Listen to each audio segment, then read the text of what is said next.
Hey everybody, wanted to make a quick video showing you how to set up GoGuardian. I've been using it since the beginning of school, and it's really a great tool when you got kids on Chromebooks. So hopefully this video helps, and I can share it with you as well so you can look at it however many times you need to get yours set up.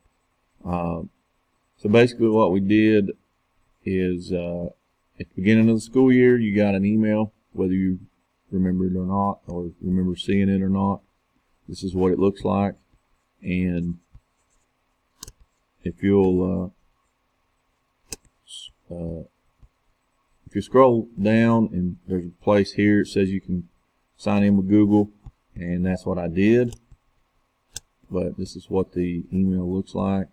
If you'll go up here and search activate your GoGuardian account, it should pop right up, and then you go into GoGuardian. So what GoGuardian does is it lets you see what all of your kids are doing on their Chromebooks. The first thing you got to do is set up your Chromebooks, or set up your classrooms. And as you can see, I got Math Block 1, Math Block 2, Math Block 3, and you can add students, take them out. It's really easy. The adding them is a little time consuming, but I'm going to show you, hopefully show you a little trick to doing that a little faster. So I'm just going to click in my block 1, and I'm going to go over here and click on students. You can see where I've used this in the past. Tells me how long each session was, and it actually sends you a report of what the kids were doing. And I'll show you some more tools about what you can show and see and all that stuff. But I'm going to click on students, and then I'm going to click on, you can see my students. It tells you exactly how many you have in there. But click on add students, and you can have them enroll with a link. You can type in each email address individually, or you can upload a CSV spreadsheet. That's comma separated values is what that stands for. So basically it would look like this. So I just put in web or just email address just to show you what it looks like. So you could manually go in and do this, and then you go to File.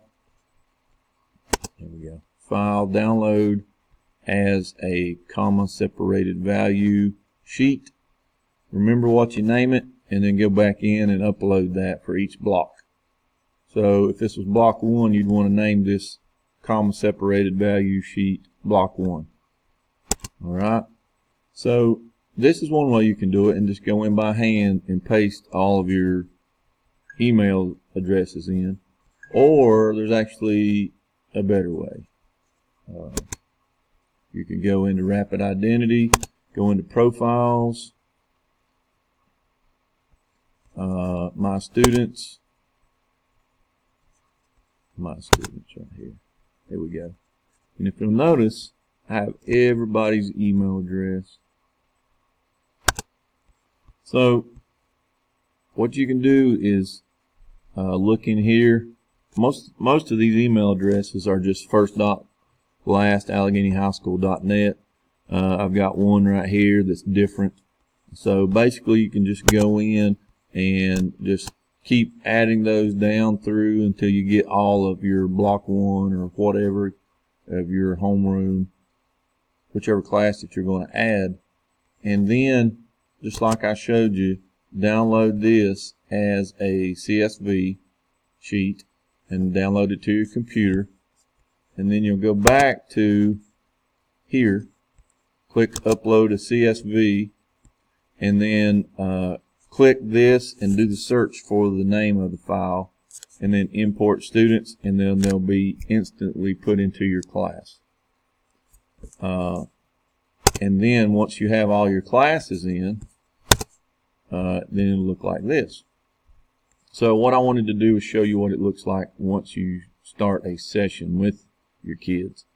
I'm just going to click on block 1 and go to, you have to scroll down just a little bit, and then you can set how long your sessions are. I'm just going to leave it on 45 minutes, and you can end your sessions whenever.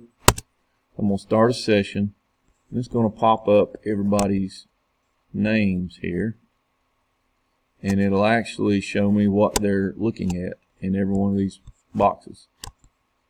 Here's something else that's pretty cool. I can enable chat, and then I can actually go in and click on I don't know if it's probably not going to show me anything since nobody's at school at this point in time. But in the corner right here, it'll pop up. It'll be 3 little lines. I can click on that, and I can directly chat to that student and say, please get on task.